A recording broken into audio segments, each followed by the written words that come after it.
இந்த கருத்து ஒர்க்ஷாப், இந்த கருத்தரங்கம் அல்லது கருத்து பட்டறை நிகழ்ச்சியிலே உரையாற்றி அமர்ந்துள்ள சமூக நலன் மற்றும் மகளிர் உரிமைகளுடைய செயலர் திருமதி ஜெயஸ்ரீ முரளிதரன் ஐஏஎஸ் அவர்களையும் மற்றும் இந்த நிகழ்ச்சியிலே ஒருங்கிணைந்து செயல்பட்டு வரும் சிறப்பு செயலாக்க திட்டத்துறையினுடைய அரசு செயலர் திரு தாரேஸ் அகமது ஐஏஎஸ் அவர்களையும் மற்றும் தொழிலாளர் நலன் மற்றும் திறன் மேம்பாட்டுத்துறையினுடைய அரசு செயலர் திரு வீரராவ் ஐஏஎஸ் அவர்களையும் மற்றும் இந்த நிகழ்வை ஒருங்கிணைத்துள்ள இந்த டிஎன்பி சேஃப் ப்ராஜெக்டினுடைய இந்த திட்டத்தினுடைய திட்ட இயக்குனர் திரு பிரதாப் ஐஏஎஸ் அவர்களே மற்றும் இந்த நிகழ்ச்சியை ஒருங்கிணைத்து வரும் சுஜாதா அவர்களே மற்றும் இந்த நிகழ்ச்சி கலந்து கொண்டுள்ள பல்வேறு அவர்களுடைய கருத்துக்களை பகிர்ந்து கொள்ள வந்துள்ள உயர் அதிகாரிகளே மற்றும் வழக்கறிஞர் உள்ளிட்ட பல்வேறு சிறப்புரையாளர்களே, பத்திரிகை மற்றும் ஊடகத்துறை நண்பர்களே, உங்கள் அனைவருக்கும் அன்பான வணக்கத்தை தெரிவித்துக் கொள்கிறேன். இன்று விவாதிக்கப்படும் இடங்களாக இந்த கருத்தரங்கத்தில் முதலாவதாக அந்த பணிபுரியும் இடங்களில் பெண்களுக்கு எதிரான அந்த பாலியல் துன்புறுத்தல் சட்டம் 2013 அதை முறையாக செயல்படுத்துவது, எல்லா பணிபுரியும் பெண்களுக்கும் அது பற்றிய விழிப்புணர்வை ஏற்படுத்துவது, எல்லா நிறுவனங்களிலும் பெண்களுக்கு பாதுகாப்பை உருவாக்கி தருவது என்ற ஒரு நோக்கில ஒரு விவாதம். அதுபோல தமிழ்நாடு மாநில மகளிர் கொள்கை நம்முடைய மாண்பு முதலமைச்சர் அவர்களால் 21/2/2024 அன்று வெளியிடப்பட்ட அந்த மகளிர் கொள்கையை பற்றிய ஒரு விவாதம். இன்னும் அதை எந்த மாதிரி நாம் செயல்படுத்தலாம், எந்தெந்த துறைகளை அதில் ஈடுபடுத்தலாம் அப்படின்ற மாதிரி ஒரு விவாதங்கள் இந்த 2 தலைப்புகளிலே இன்றைக்கு இந்த கருத்து பட்டறை நடப்பது நிச்சயமாக சிறப்பு செயலாக்க திட்டத்துறையை நிர்வகித்து வரும் நம்முடைய மாண்பு துணை முதலமைச்சர் அவர்களுடைய எண்ணப்படி, அவருடைய ஆலோசனைப்படி இந்த நிகழ்வுகள் இன்று நடைபெற்று வருகிறது.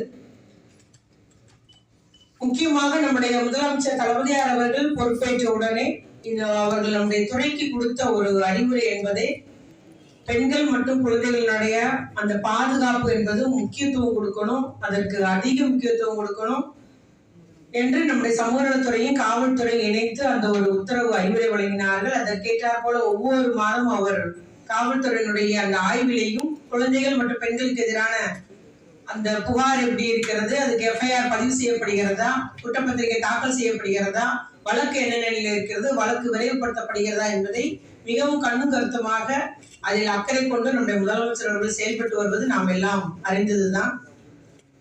அதே போல ஒரு பக்கம் குற்றம் நடந்த நிகழ்வுக்கு உரிய குற்றவாளிக்கு தண்டனை வாங்கி கொடுப்பது, அந்த குற்றத்தினால் பாதிக்கப்பட்ட பெண்களுக்கான நிவாரண தொகை, அவருடைய எதிர்காலம், அவருடைய கல்வி, தொழில் என்ற முறையில ஒரு நிவாரணம் வழங்குவது என்பது நடைபெற்று வருகிறது.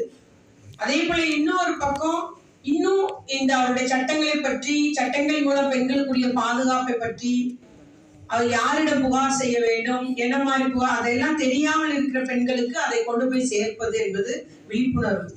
ஆக விழிப்புணர்வு என்பதும் நம்முடைய சமூக நலத்துறை, கல்வித்துறை, மகளிர் மேம்பாட்டு திட்டம், அதுபோல காவல்துறை, இந்த 4 துறைகளுமே இணைந்து அந்த விழிப்புணர்வு என்பது மிகவும் நம்முடைய முதலமைச்சருடைய உத்தரவுப்படி விழிப்புணர்வு எல்லா பகுதியிலும் செய்து மாணவர்களையும் செஞ்சு வருகிறோம். மாணவிகளிடையும் அந்த உழைக்கும் மகளிரிடையும் இந்த ஒரு விழிப்புணர்வு என்பது கைமண் நல வாரியம் மூலம் செய்யப்படுகிறது, சமூக நலத்துறை மூலம்.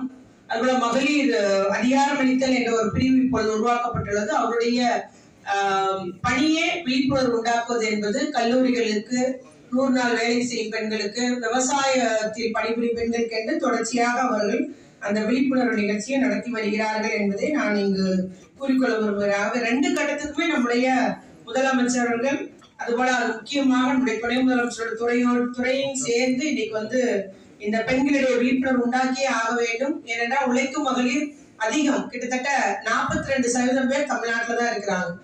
அகில இந்திய அளவில் பணிபுரியும் பெண்கள்ல 42% பேர் தமிழ்நாட்டில் இருக்கிறாங்கன்ற போது நம்ம அந்த காலத்துக்கு ஏற்றவாறு அவர்களுக்கு பாதுகாப்பு வழங்குவது நம்முடைய கடமையாக இருப்பதை அறிந்து முதலமைச்சர் அவர்கள் யாரு என்ன கருத்து சொன்னாலும் அதன் பலன் நிச்சயமாக பெண்களுக்கு பலன் தரக்கூடியதாக இருக்கும், நிச்சயமாக தமிழ்நாடுடைய வளர்ச்சிக்கு உரியதாக இருக்கின்றால் உடனடியாக அதை ஏற்று அதை அமல்படுத்துவது என்பது நம்முடைய முதலமைச்சரோட எண்ணமாக இருக்கிறது. அதன் மூலம்தான் இப்பொழுது சென்னையில 280 பிங்க் ஆட்டோஸ் வழங்குறோம்னு சொல்லியிருக்காரு. அது காரணம்னா அது பாதுகாப்பு தான். அந்த பணிபுரியும் பெண்கள் பாதுகாப்புன்றது அவருடைய பயணம் செய்கிற பெண்களுக்கும் பாதுகாப்பா இருக்க வேண்டும் என்று அதுல அநேக சரத்துக்கள் உள்ளடக்கியுடையதா. GPS இருக்கு அந்த ஆட்டோல, பெண்களுக்கு வேண்டிய அந்த பத்திரிகைகள் இருக்கிறது. அதுபோல அவங்களுக்கு அவசர தேவைக்குரிய எல்லா உதவி என்ன அந்த விழிப்புணர்வு எண்கள் அதுல கட்டாயம் ஒட்ட வேணும் சொல்லியிருக்கிறோம். அவை காவல்துறையோடு அந்த GPS இணைக்கப்பட உள்ளது. இவ்வாறு அந்த பெண்களுக்கும் அந்த ஆட்டோ ஓட்டுநர் பெண்களுக்கும் பாதுகாப்பு, அதுல பயணம் செய்யற பெண்களுக்கும் பாதுகாப்பு என்ற முறையிலே நம்முடைய மிகவும் அதிக சிரத்தை எடுத்து நம்முடைய முதலமைச்சருடைய உத்தரவுப்படி அந்த பணியும் சமூக நலத்துறை செய்து வருகிறது என்பதை கூறிக்கொண்டு, இது போல இந்த சட்டத்தின் மூலம் பணிபுரியும் பெண்களுக்கு எதிரான அந்த வன்கொடுமை பாதுகாப்பு சட்டத்தின் மூலம் பாத்தீங்கன்னா இதுவரைக்கும் 24,131 இன்டர்னல் கம்ப்ளைண்ட்ஸ் கமிட்டி, அதாவது உள்ளக புகார் குழுக்கள் அந்த நிறுவனங்களில் பெண்கள் பணிபுரியும் நிறுவனங்களில் 10க்கும் மேற்பட்ட பெண்கள் பணிபுரியும் நிறுவனங்களில் அமைக்கப்பட்டுள்ளது. அதுக்கு நம்முடைய சமூக நல அலுவலர்கள் மற்றும் அவரோடு இணைந்த அதிகாரிகள் அதுக்கு நடவடிக்கை எடுத்து வருகிறார்கள். நம்முடைய ஆட்சி அமைஞ்சதுல இருந்து எல்லா இடங்களிலும் போய் நீங்கள் அது ஒரு ஜுவல்லரி ஷாப்பா இருந்தா கூட 10க்கு மேல பெண்கள் இருக்கிறாங்கன்னா அங்க கட்டாயம் ICC இந்த கமிட்டி அமைக்க வேண்டும் என்பதை துறை வலியுறுத்தி வருகிறது. அதுபோல இதுவரைக்கும் 5,498 அந்த பாக்ஸஸ், பிங்க் பாக்ஸ் சொல்றோம், இல்ல சேஃப்டி பாக்ஸ் சொல்லலாம். அதுதான் செக்ரட்டரி மேடம் பேசும்போது சொல்லிட்டு இருந்தாங்க. அந்த பாக்ஸ் பெண்கள் எளிதில் அணுகக்கூடியதாக ஒரு இடத்துல வைக்கணும். பாக்ஸையும் வச்சுட்டு CCTV வச்சுட்டாங்கன்னா யாரும் போய் புகார் போட மாட்டாங்க. ஏன்னா முதலாளிக்கு எடுத்து புகார் சொல்லிட்டு அந்த இடத்துல பணி செய்ய முடியாது. ஆகவே அந்த சேஃப்டி முக்கியம். அதனால அந்த ஒரு இடத்துல வைக்கணும்ன்றது எங்களுடைய துறை அலுவலர்கள் நேரே போய் கண்காணிக்கிறாங்க. பெண்கள் எளிதில் அணுகக்கூடிய ஒரு இடமா இருக்கணும். அவர்கள் லஞ்ச் சாப்பிட்ற இடமா இருக்கலாம், இல்ல ரெஸ்ட் ரூம் பக்கத்துல போகலாம். ஆனா அதுக்கு CCTV இருக்கக்கூடாது அந்த பிங்க் பாக்ஸுக்குன்றதையும் துறை வலியுறுத்தி வருகிறது. அதனால எங்க ஒரு பிரச்சனை ஆனாலும் சரி தைரியமாக பெண்கள் புகார் தர முன்வருங்கள். உங்களுடைய புகாரின் மீது நடவடிக்கை எடுக்க இந்த அரசு, தளபதியாரின் அரசு தயாராக இருக்கிறது என்ற செய்தியை தான் நம்ம பெண்களுக்கெல்லாம் தொடர்ந்து அளித்து வருகிறோம். அது போல சில இடங்கள்ல பாத்தீங்கன்னா பிற மாநிலத்தவர் இருக்காங்க. அப்ப பிற மாநிலத்தவர்களுக்கு அவங்க மொழி தெரிஞ்ச பெண்களையும் நம்ம அந்த கமிட்டியில போட சொல்றோம், இன்டர்னல் கமிட்டி. அதே மாதிரி முதலாளிக்கு ஒரு ஒரு ஒரு வேண்டிய ஒரு பெண்ணை மட்டும் வைக்க கூடாது. யார் வில்லிங்கா இருக்காங்களோ எல்லாராலையும் நிர்வாகம் பண்ண முடியாது. இன்டர்னல் கம்ப்ளைண்ட்ஸ் கமிட்டி ஒரு புகார் வந்தா என்ன செய்யணும் எல்லாருக்கும் தெரியாது. ஆகவே யார் முன்னெடுத்து செல்ல தைரியமாக வராங்களோ அவங்கள அதுல பண்ணி அந்த குழுல நேமிங்க அப்படின்றதையும், நீங்க யாரையோ உப்புக்கு சப்பா போட்டு வைக்க கூடாது, நேம் சேக் வைக்க கூடாது, பேரளவுக்கு போடக்கூடாது, செயல்படக்கூடிய பெண்களுக்கு வாய்ப்பு கொடுங்கன்றதையும் நம்ம அந்த நிறுவனங்களுக்கு வலியுறுத்தி வருகிறோம். அதே போல நம்ம UN உமனோடையும் சேர்ந்து திருப்பூர், அந்த கோவை, அந்த ஈரோடு பகுதிகளிலையும் ஒரு பெரிய ஒரு விழிப்புணர்வு எல்லா நிறுவனங்களிலும் இந்த committee, internal committee, complaints committee வைக்கிறதுக்கும் நம்ம நடவடிக்கை எடுத்து வருகிறோம். அதோட உள்ளூர் புகார் குழுக்கள், லோக்கல் கம்ப்ளைண்ட்ஸ் கமிட்டி என்பது மாவட்ட ஆட்சித்தலைவர் தலைமையிலே அது நடைபெற்று வருகிறது. அதுபோல எல்லா பிளாக்லயும் ஒரு நோடல் ஆபீசர் என்று சமூக நலத்துறை மூலம் நம்ம ஒருத்தரை நியமித்திருக்கிறோம். அவங்ககிட்ட கம்ப்ளைண்ட் கொடுத்தாலும் நேரடியாக ஆட்சித்தலைவருக்கு போய் பின்பு ஆட்சித்தலைவர், மாவட்ட ஆட்சித்தலைவர் அதுல நடவடிக்கை எடுக்கக்கூடியதாக செய்து வருகிறோம். அதே போல இவ்வாறு இந்த ஆக்ட் நம்ம செயல்படுத்தல எவ்வளவு நடவடிக்கை எடுத்தாலும் இன்னும் விழிப்புணர்வு கொண்டு போக வேண்டிய இடம் இருக்குது. நிச்சயமாக அது சிறப்பு செயலாக்க திட்டத்தினுடைய இந்த ஒரு பட்டறை என்பது, கருத்து பட்டறை என்பது அதற்கு இன்னும் வைடா பரவலாக அதை செய்வதற்கு நமக்கு இந்த கருத்தரங்கம் ஒரு காரணமாக சொல்ல முடியாது, இல்ல ஒரு கருத்துக்களை வழங்கக்கூடியதாக, நடவடிக்கை எடுக்கக்கூடியதாக இந்த கருத்தரங்கம் அமையும் என்பது எந்த ஒரு ஐயப்பாடும் இல்லை.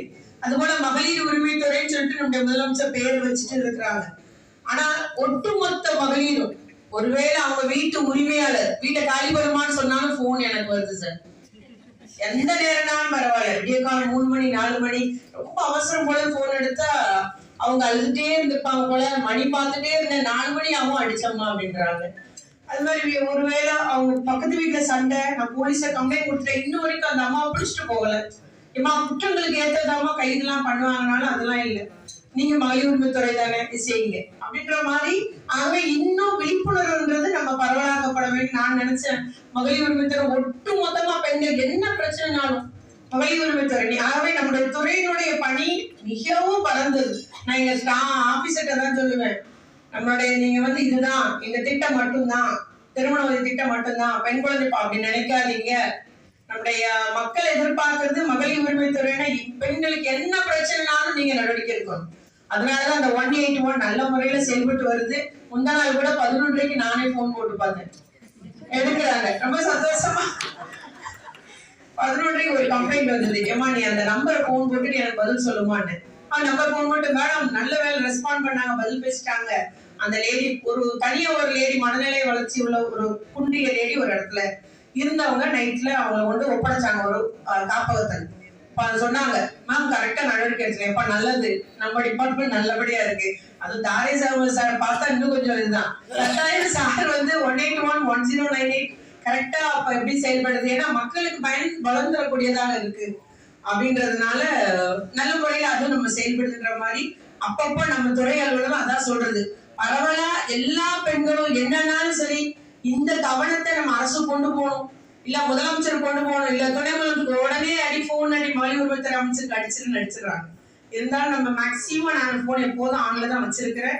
தீர்த்து வைத்து வருகிறோம். இல்லைன்னா 181க்கு போன் அடிக்க சொல்லி அவங்களுக்கு உதவிக்குரியதா இருக்குது. அதனால இந்த மாநில மகளிர் கொள்கையை இங்க வந்து நீங்க விவாதிச்சு பல கருத்துக்கள் பரிமாறப்படும் போது நிச்சயமாக இன்னும் காலத்துக்கு ஏற்ற மாதிரி நம்ம ஏற்கனவே 5 ஆண்டுக்கு ஒரு முறை அதை ரீவிசிட் பண்ற மாதிரி தான் நம்ம அந்த மகளிர் கொள்கையை நம்ம சொல்லி இருக்கிறோம். நம்முடைய முதலமைச்சர் அவர்கள் மகளிருக்காக, ஏன்னா பெண் சமுதாயம் முன்னேறினால்தான் தமிழ் சமுதாயம் முன்னேறும் என்ற ஒரு அந்த உயர்ந்த இலக்கோடு திராவிட மாடல் ஆட்சி நடத்தி வரும் முதலமைச்சர் அவர்கள் பெண்களுக்கு அதிக முக்கியத்துவம் கொடுத்து வருகிறார்கள். எல்லா திட்டமே சொல்லும் போது பாத்தீங்கன்னா நம்முடைய துறையில தான், புதிய பெண் திட்டமா இருந்தாலும் சரி, தமிழ் புதுவன் திட்டமா இருந்தாலும் சரி, காலை உணவு திட்டமா இருந்தாலும் சரி, எல்லாமே மக்களுக்கு மகளிர் உதவித்தொகை எல்லாமே பெண்கள் பயன்பெறக்கூடியதாக நம்முடைய முதலமைச்சர் குறிப்பாக தொழில் முனைவோர் பெண்கள் தொழில் முனைவர் சிறு சிறு குறு தொழில் அந்த துறையின் மூலம் சரி, இல்ல தொழில் முனைவோரை உருவாக்க வேண்டும் என்றும் மகளிர் மேம்பாட்டு திட்டம் மூலமும் அதிக நடவடிக்கை எடுத்து வர்றாங்க.